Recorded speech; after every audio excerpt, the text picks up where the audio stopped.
Ya, apakah Jepang akan jadi wakil Asia pertama di fase gugur Piala Dunia 2026? Kita bahas bersama ada sepak bola yang juga jurnalis harian Kompas M. Iksan Bahar dan mantan penyerang timnas Indonesia Zainal Arif. Selamat malam, Bung Iksan. Selamat malam. Selamat malam. Selamat malam, Kang Abo. Malam Ilona, malam Bu Isan. Malam Kang. Ya, ini kita melihat bahwa grup F pertandingan Jepang versus Swedia salah satu laga paling menarik tampaknya ya. Yes. Ini kita akan tunggu-tunggu hasilnya seperti apa. Tapi Jepang akan jadi wakil Asia pertama di babak 32 besar nggak menurut Bung Iksan? Yang pasti iya jelas karena sekarang menurut saya satu kaki bahkan 1,5 kaki Jepang sudah ada di fase gugur. Kenapa? Karena hitung-hitungannya Jepang kalah pun masih peluang lolos sebagai salah satu peringkat ketiga terbaik dengan koleksi 4 poinnya. Bahkan apalagi kalau misalkan Salah satu poin ya. Yap, betul. Si Swedianya cuma 3 poin. Oke. Benar. Apalagi kalau kita bicara tentang di fase gugur, laga melawan Swedia akan menjadi ujian bagi Jepang, terutama ujian seberapa berani mereka. Karena hitungannya seandainya mereka menang, dengan menang skor besar misalnya, mereka bisa peluang menyalip Belanda sehingga bisa peringkat 1 dan akan mendampingi Maroko. Tapi seandainya mereka menang tapi tetap kalah selisih gol atas Belanda ataupun seri, mereka akan menghadapi Brazil. Yang mana tentu ini akan menjadi laga kalau hitung-hitungan fase gugur akan lebih sulit bagi Jepang ketika menghadapi Brazil. Tapi seandainya mereka kalah dari Swedia dan lolos sebagai peringkat terbaik, lawan yang akan dihadapi ya ada 3 tim, paling besarnya itu adalah di Swiss atau salah satu dari tuan rumah Meksiko dan Amerika Serikat. Agak berat kalau Meksiko kayaknya ya. Nah itu dia, jadi memang kalau hitung-hitungannya Jepang akan lebih mulus langkahnya setidaknya hingga lolos hingga babak perempat final itu antara menjadi juara grup atau menjadi salah satu peringkat 3 terbaik. Ya, ada di pertandingan Swedia ekspektasinya mungkin mempermudah langkah dari Jepang kalau mengalahkan Swedia gitu. Betul ya. Sekali. Oke, saya ke Kang Abo. Kang Abo, di pertandingan terakhir kedua negara ini Jepang agak unggul begitu ya dibandingkan Swedia. Poinnya pun lebih tinggi Jepang 4, Swedia cuma 3. Jadi kalau Anda sendiri melihatnya apakah memang benar nanti Jepang bisa mewakili Asia pertama di babak 32 besar? Saya mempunyai rasa optimis yang cukup tinggi ya terhadap tim Jepang ini. Karena apa? Kita bisa melihat bagaimana dia di fase kualifikasi ketika menghadapi timnas kita juga.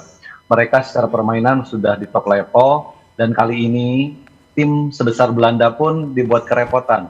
Dan kemarin Jepang memberikan perlawanan yang cukup baik dan mereka mendapatkan hasil 3 poin ketika pertandingan kedua. Dan hari ini Swedia patut mewaspadai para pemain Jepang. Dan saya yakin secara psikologis Jepang sebetulnya mereka bermain nothing tulus ya. Tetapi beban besar itu saya pikir Swedia sedang dalam keadaan itu ya. Kenapa? Mereka melihat bahwa tim Asia ini salah satu yang betul-betul bisa memberikan kejutan. Kalau misalkan contoh Jepang, kita ambil contoh Jepang misalkan mengalami kekalahan. Oke lah tim Asia gitu kan ya, dan Swedia. Tetapi Swedia kalau mengalami kekalahan dari timnas Jepang, ini akan menjadi pukulan berat. Karena selama ini para pemain Swedia itu banyak yang berkarir di Eropa gitu kan. Sama juga Jepang memang ada yang berkarir di Eropa, tetapi ini perwakilan dari Asia. Tetapi kalau melihat secara overall secara keseluruhan, permainan timnas Jepang kali ini patut diwaspadai. Dan saya yakin mereka tidak akan pilih-pilih lawan. Kalaupun misalkan saya punya keyakinan bahwa Jepang bisa mengatasi Swedia, tetapi skornya tidak akan sebesar ketika di pertandingan kedua. Jadi kalau misalnya dibilang tidak pilih-pilih lawan, kata Kang Abo, kalau menurut Bung Iksan sendiri, apakah bagaimana nanti permainan ini berlangsung sengit atau biasa saja? Toh yang namanya Jepang pengen hasil imbang gitu ya.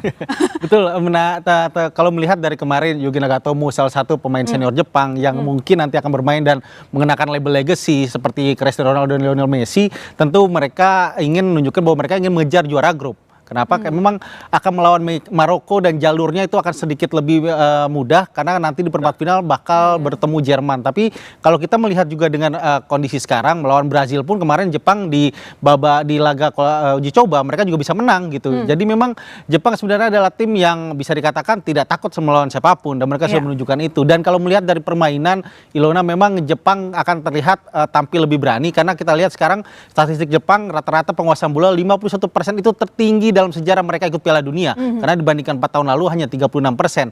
Dan ada menarik sekarang juga Jepang menunjukkan bahwa tim Asia bukan lagi tim yang suka berlari. Karena kalau banyak mayoritas Eropa menyebut pemain Asia itu pemain yang suka bergerak, berlari. Jepang menarik hanya mencatatkan distance coverage atau jangkauan jarak hanya 90 meter gitu kan. Dan itu berbeda dengan tim-tim seperti Korea Selatan. Jadi Jepang ini adalah tim yang juga efektif dengan catatan akurasi tembakan 29% menjadi gol, dan itu tertinggi di Piala Dunia saat ini. Tapi bukankah kita juga harus mempertimbangkan bahwa tampaknya Takefusa Kubo akan absen nanti, sementara dia kan salah satu unggulan bintang di lapangan. Saya tidak melihat itu adalah jadi kendala Jepang, karena sekarang kalau kita lihat juga masih ada Daichi Kamada yang tadi kita lihat, dia bisa berperan sebagai gelandang ataupun juga penyerang sayap. Masih ada Junya Ito yang kemarin bermain luar biasa melawan Tunisia, dan jangan dilupakan ada Yase Ueda yang sekarang dia akan menjadi missing link Jepang dalam 2 edisi Piala Dunia terakhir, karena Jepang selama ini tidak punya penyerang tengah yang baik, dan sekarang ada Ueda yang datang dengan predikat top skor Liga Belanda. Oke, coba saya ke Kang Abo, itu sisi Jepang. Kalau sisi Swedia ini habis kalah telak.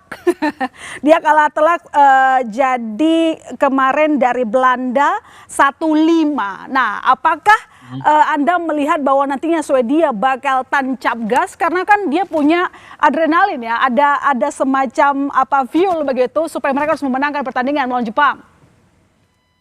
Iya, ini dua sisi mata pisau ya. Apakah mereka bisa bangkit atau memang mereka semakin terpuruk? Kalau melihat lawan yang dihadapi adalah Jepang gitu kan. Seperti data statistik tadi yang disampaikan oleh rekan kita, sejauh mana ini permainannya, bahwa Jepang ini hampir mayoritas 51% dalam hal penguasaan bola. Itu saya sangat setuju sekali, dan sebetulnya saya juga kurang setuju kalau para pemain Asia itu banyak lari. Padahal kan sepak bola itu berbicaranya bukan diam tapi lari kan. Sangat agresif sih emang.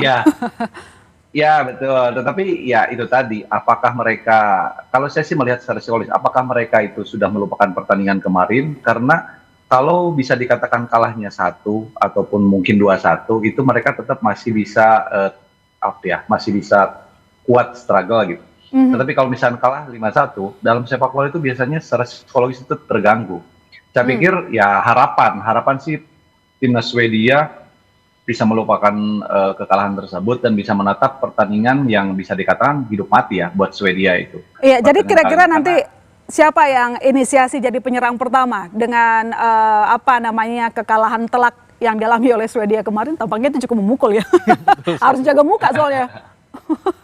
Ya, sebetulnya karena sepak bola adalah olahraga kolektivitas ya, jadi tidak bisa menyalahkan apakah lini depannya tumpul, lini depannya tidak produktif, tetapi secara keseluruhan pasti mendapatkan evaluasi baik di lini belakang, tengah dan juga depan gitu. Jadi saya kira kalau pelatih melihat apakah dia berani melakukan perubahan di pertandingan nanti ketika melawan timnas Jepang. Oke, Bung Ihsan, ngomong-ngomong soal Swedia, kemarin kan kebobolan, itu kalau kita lihat sisi belakang Swedia 6 gol kebobolannya. Apakah kira-kira Anda melihat akan ada perubahan format atau mereka akan mempertahankan hal tersebut? Karena kemarin bobolnya di belakang, betul.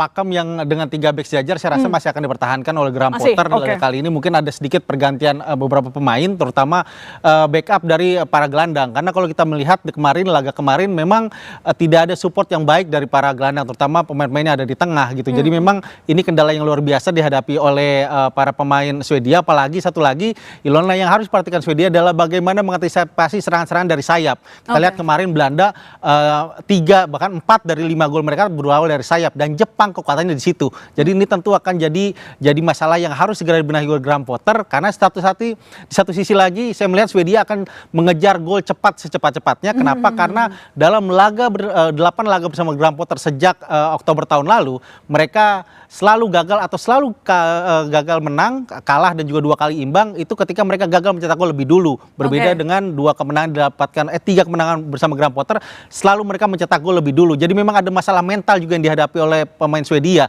terlepas dari pertahanan mereka yang sangat rapuh dari sisi sayap. Dan 2 hal itu menurut saya harus dibenahi oleh Graham Potter untuk bisa meraih setidaknya hasil imbang untuk membuka asa lolos sebagai salah satu peringkat ketiga terbaik. Ya, kalau menurut Kang Abo gimana? Apakah memang nantinya mereka juga akan mempertahankan formasi 3-5-2 sementara Jepang 3-4-2-1? Ya tergantung lawan ya. Itu biasanya fleksibilitas dari tim pelatih, apakah 3-5-2 atau 3-4-3 atau 4-4-2, itu tergantung nanti situasi di lapangan. Biasanya formasi itu tidak baku ya. Ketika kita mendapatkan tekanan, biasanya otomatis langsung 5-3-2. Biasanya seperti itu. Jadi kalau saya pikir bukan masalah formasinya, tetapi apakah para pemain ini bisa menjalankan insight yang diharapkan oleh pelatih di pertandingan nanti. Karena saya yakin di pertandingan selanjutnya ini, di pertandingan ketiga ini, Graham pelatih Swedia ini, Graham itu sudah pasti Graham Potter itu sudah pasti akan melakukan pergantian atau istilahnya akan ada sedikit penyegaran. Apakah penyegaran yang dimaksud termasuk lini belakang kah? Karena kemarin kebobolan 6 gol, Bung.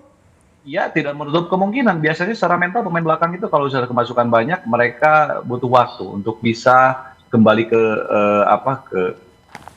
ke kualitas yang sebelumnya itu. Itu secara manusiawinya memang seperti itu. Itu yang mungkin saya rasakan ya. Oke, baik. Saya kira bakal ada sedikit perubahan, tetapi tidak signifikan ya. Mungkin salah satu atau dua para pemain akan diberikan kesempatan. Oke. Itu mungkin ya. Bung Ihsan, sekarang kita ke keseluruhan. Makiri di akhir fase grup ini. Yes. Kita melihat bahwa yang unggul adalah Meksiko.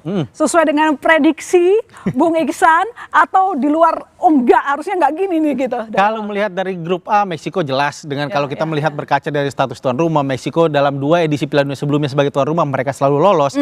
Tapi menariknya kali ini mereka lolos dengan poin sempurna 9 karena di 2 edisi sebelumnya hanya 7 poin. Jadi memang sangat luar biasa. Yang justru mewujudkan adalah bagaimana Korea Selatan yang tidak berdaya di grup cuma ini. Bisa mengumpulkan 3 poin. Betul, kalah. Nggak tahu kenapa mereka ini sekarang ada apa. Betul, saya merasa ada dalam 3 pertandingan sebenarnya grafik di pertandingan pertama dan kedua Korea Selatan terlepas dari hasil agak meningkat, tapi nyatanya di pertandingan melawan Afrika Selatan tadi pagi mereka seperti anti klimaks. Dan kita melihat kalau melihat video yang muncul di ruang ganti bagaimana pelatih Korea benar-benar marah dengan performa Nakasunya, tapi satu sisi saya juga merasa juga mempertanyakan bagaimana pendekatan taktikal terutama pemilihan pemain, gimana Son Heung-min tidak dimainkan sejak menit awal padahal sebenarnya mereka memburu setidaknya gol cepat untuk menjaga poin sehingga mereka dapat 1 poin, tapi mereka bertahan lebih dalam bahkan hingga 60 menit pertandingan dan itu menjadi risiko yang harus diambil Korea Selatan. Jadi memang ini sangat disayangkan apalagi kalau kita melihat sebenarnya Korea Selatan dengan peringkatnya di grup A mereka ada di peringkat ke-25 dunia yang notabene hanya berselisih 4 tangga dari Meksiko yang sejatinya mereka seharusnya menjadi pendamping Meksiko ke babak selanjutnya, tapi yang terjadi justru Afrika Selatan yang mencetak sejarah. Ya, baik, coba kalau Kang Abo sendiri apakah sesuai prediksi kita melihat Meksiko tampil sempurna itu di grup A, lalu kemudian mungkin di grup-grup lainnya apakah sesuai prediksi Anda? Ya, kalau Meksiko saya pikir sesuai sesuai prediksi karena mereka salah satu tim yang mendapatkan dukungan penuh dari para supporternya, apalagi mereka bermain di kandang sendiri gitu kan. Dan kita tahu karakter para pemain Meksiko, mereka begitu ngeyel bermain, mereka bekerja keras tanpa mengenal lelah, teamworknya juga cukup baik. Saya pikir ini Meksiko bukan sesuatu hal yang maksudnya yang tidak kaget lagi ya. Hanya yang menjadi permasalahan yang membuat kita kaget ini timnas Korea Selatan ini. Seperti yang tadi kita bahas bahwa kenapa mereka punya tabungan yang sangat bagus di pertandingan hari ini, mereka tidak memperlihatkan ritme permainan yang sebetulnya diharapkan gitu kan. Mereka bermain agresif di depan, mereka malah terlihat menunggu gitu. Ini yang jadi pertanyaan juga sama sih. Kalau dari sisi pencetakan gol, ya semua mata tertuju kepada Messi dan Cristiano Ronaldo, begitu ya. Mereka mengoleksi gol yang cukup luar biasa, begitu. Jadi apakah memang Anda sendiri melihat dari awal bintangnya memang mereka berdua di awal ini? Iya, benar saya merasa. Tapi yang secara keseluruhan melihat dari parade gol yang kita saksikan hingga awal matchday ketiga hari ini, emang menunjukkan ini seperti Piala Dunia yang sebenarnya sangat kita harapkan. Kalau kita melihat dari pemain-pemain, kita lihat bagaimana Messi, Ronaldo, Vinicius Junior hari ini, Haaland dan juga Mbappe sudah saling mengejar setiap dalam 3 hari terakhir mereka selalu mengisi daftar pencetak gol dan itu menunjukkan bahwa memang Piala Dunia ini Piala Dunia yang diharapkan, tidak seperti era-era sebelumnya yang kita tidak tahu ada pemain-pemain yang levelnya mediocre tapi tiba-tiba ada di puncak daftar pencetak gol terbaik. Tapi kali ini pemain-pemain seperti itu yang silih berganti tidak hanya mencetak gol tapi juga memberikan kontribusi positif bagi timnya. Ini tentu sesuatu Piala Dunia yang tentu sangat didambakan oleh seluruh pencetak sepak bola di seluruh dunia. Jadi harapannya para pemain itu jangan buru-buru tersisih di awal-awal terutama di babak 32 besar hingga 16 besar hingga kedepannya nanti di 16 besar hingga partai puncak nanti kita bisa menyaksikan mereka lebih lama, terutama tentu harapannya di Messi dan juga Ronaldo yang bisa dikatakan selalu menjadi perdebatan di ranah media sosial dan harapannya kalau seandainya mereka terus ada tentu bumbunya akan semakin segar dan kita yang menyaksikan secara jauh tentu juga akan semakin terhibur. Ya, harapan kita bersama sih nonton mereka sampai akhir ya. Betul. Who's the real God gitu ya. Saya ke Kang Abu, apakah Anda sendiri merasa puas dengan performa para pemain, pencetakan skor sampai saat ini? Ya, kalau saya melihat Mbappe, Vinicius Junior serta Erling Haaland, saya kira ini udah nggak aneh lagi ya, karena mereka begitu superior ketika di kompetisi sebelumnya, maksudnya di kompetisi La Liga ataupun di Liga Inggris, mereka sudah menunjukkan kualitas sesungguhnya. Tetapi ini kita berbicara masalah Messi dan juga Ronaldo kan. Ini yang harus menjadi perhatian tuh kenapa? Karena mereka tidak merasa minder dengan para pemain muda yang sekarang berkembang. Mereka dengan usianya yang sudah sangat matang, tetapi mereka tetap masih bisa menunjukkan permainan terbaiknya. Itu yang mungkin saya sepakat juga dengan Kirana juga kan tadi kita sempat berbicara kan, jangan sampai Ronaldo ini sudah selesai gitu kan di fase grup, berharap masih bisa ke babak selanjutnya karena betul kalau tidak ada Ronaldo dan juga Messi ini bumbu Piala Dunia ini agak sedikit sedikit ada penurunan nanti ya. Iya, kalau gitu kita berdoa untuk hasil Portugal dan juga Argentina kalau begitu ya. Terima kasih Bung Abo, terima kasih Bung Isan telah bergabung di Sapa Indonesia Malam. Sampai ketemu lagi, kita nongkrong bareng nanti ya. Yes, pastinya. Saudara